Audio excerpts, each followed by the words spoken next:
There are 6 tiny cryptos flying under the radar right now that might just be the next 10x opportunity, and good investors are getting in early. Bad investors, they're ignoring all the obvious signs. It's only a matter of time before one of these cryptos starts blowing up because all of them are attached to huge ideas that just make sense. So let's get something straight though before we hop in. This isn't financial advice. It's essentially gambling, degenerate crypto gambling, even for good investors. But if you want those 10, 20, 50x opportunities, then you need to ask questions like this. What if everything was connected? All of your games, apps, social online experiences, all connected in one single place, within one seamless digital world, one where you could step in and out whenever you wanted. What if a future like Ready Player One was real and you could invest in it? I mean, right now, this all seems a little bit like sci-fi, but it's getting less sci-fi every day, especially with that new Apple headset that just came out, and people are surprisingly positive about it. Like with the Meta one, people kind of joked on it more than they loved it. With the Apple one, they love it more than I expected. It seems to me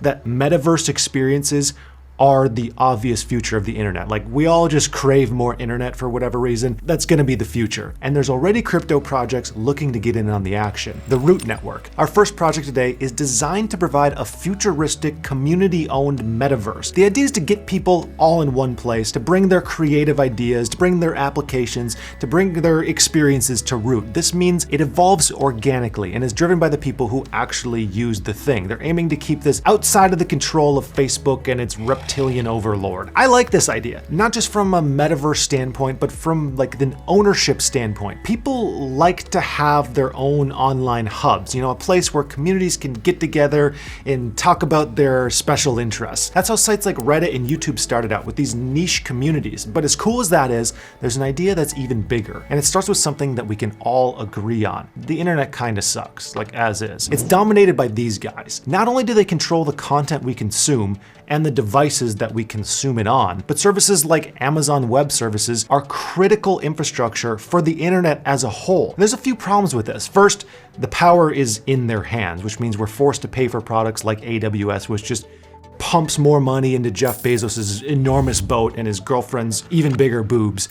The second problem is that the internet is stitched together from all these different companies' services, from hosting to firewalls, you name it. It's a bunch of different companies for the most part. This increases the cost and actually makes things more insecure. You have all these moving parts, which means there's just more vulnerabilities to be hacked. But what if we flip that whole model on its head? What if the internet was run on a blockchain computer, one that allowed you to build just about anything without AWS, without servers or big tech? What if instead of multiple insecure systems stitched together, we just had one single secure community-owned one? That's the idea behind Internet Computer, and if it pops off, it'll fundamentally change the way we engage with the internet forever. Like a giant crypto middle finger to the entire big tech industry, simplifying the internet, securing it, and freeing us all up to develop on it however we want. As far as Web3 going mainstream, this might be the one that actually makes it happen. But in the meantime, I'm just gonna keep paying for Jeff's girlfriends.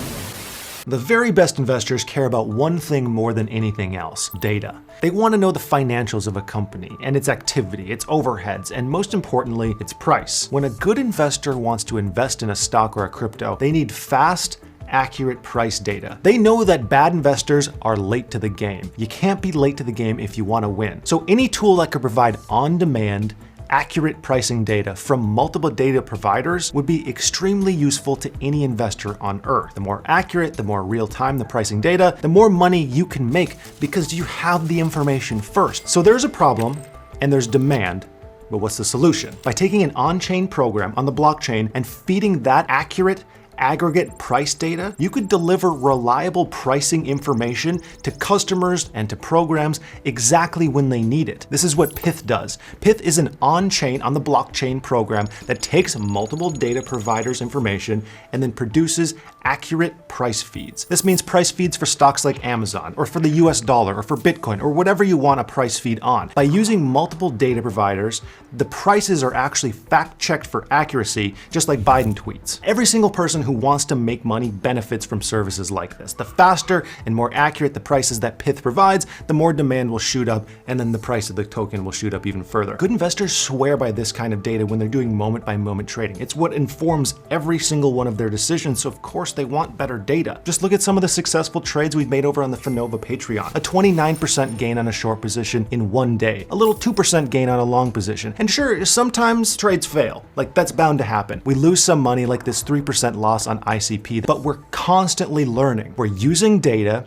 and we're aiming to get better and better at these trades every day. The goal is to simply win more than we lose. Like this trade that netted a massive 49% gain. All of those trades happened in the last month on the Finova Patreon. I've said this before, I'll say it again, but all of those trades would have been yours if you were a member in the last month. So don't miss out on the next trades and join Finova, the Patreon page, linked in the description of this video. And while you do that, I need to tell you something. Well, price is extremely important. There's another factor that creates a huge amount of demand: efficiency. I want you to look at your phone for a second. It's probably the most useful thing you own. You can message friends, video call family, work on Google Docs, watch naughty videos, track your finances, whatever gets you off, you can do it on this thing. The phone is a great product, but the apps on this thing are what really make it efficient and useful. It's the apps that are always getting better, which makes the whole product better. What if someone did that for crypto? Ethereum is one of the most popular cryptos. It's got a rock-solid virtual machine that processes everything it does. It's already pretty great, but what if we could make the apps even better, even faster, even cheaper? By leveraging Solana's lower fees and Solana's faster transaction throughput, you could theoretically increase the performance of Ethereum apps. The only issue is you'd have to rewrite those apps for Solana, which is where the Neon EVM comes in. It takes Ethereum dApps and then allows them to run on Solana without needing the developers to completely rebuild their programs. This means their dApps instantly become faster and cheaper, which is exactly what people want as more people start using these blockchain-based programs. Neon is perfectly placed to capitalize on that. This is a great idea. It piggybacks off of Ethereum's growth. It takes something that already works and just makes it a little bit better. Good investors know that genuinely improving a product is rare, but what's even rarer, especially in crypto, is cheap fees. We can all agree that paying fees is annoying. They're constant and sometimes they borderline on just straight up robbery. What we want is payments that can be made quickly at low cost anywhere on the planet. Like, is that too much to ask? That will happen at some point. I swear that'll happen at some point. The only way for the entire world to use crypto effectively is if everyone can afford to use it. It's so obvious. It's such an obvious problem. This is where Stellar comes in. Stellar is an open source platform that allows developers to create, send, and trade digital representations of just about any form of value you can imagine. US dollars, property, gold, whatever. On top of that, it's fast, it's cheap, it's more energy efficient than many other blockchains. This means that value can easily be exchanged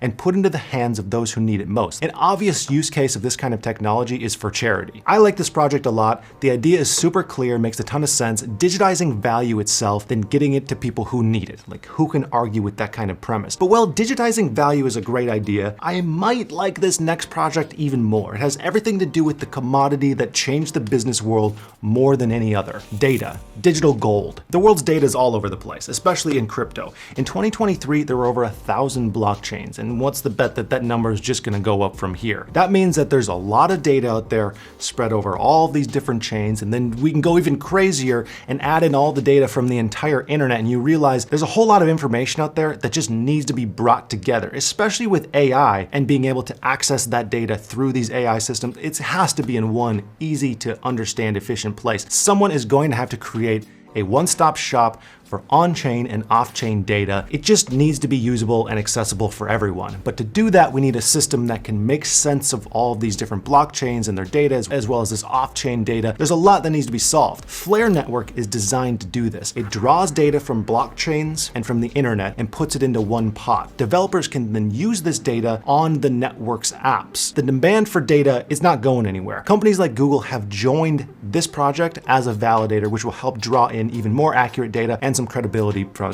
because Google. I mean, let's just think. The last 20 years have shown a massive appetite for data. So any project that aims to make it more accessible, it just makes a lot of sense. Look for ideas that make sense.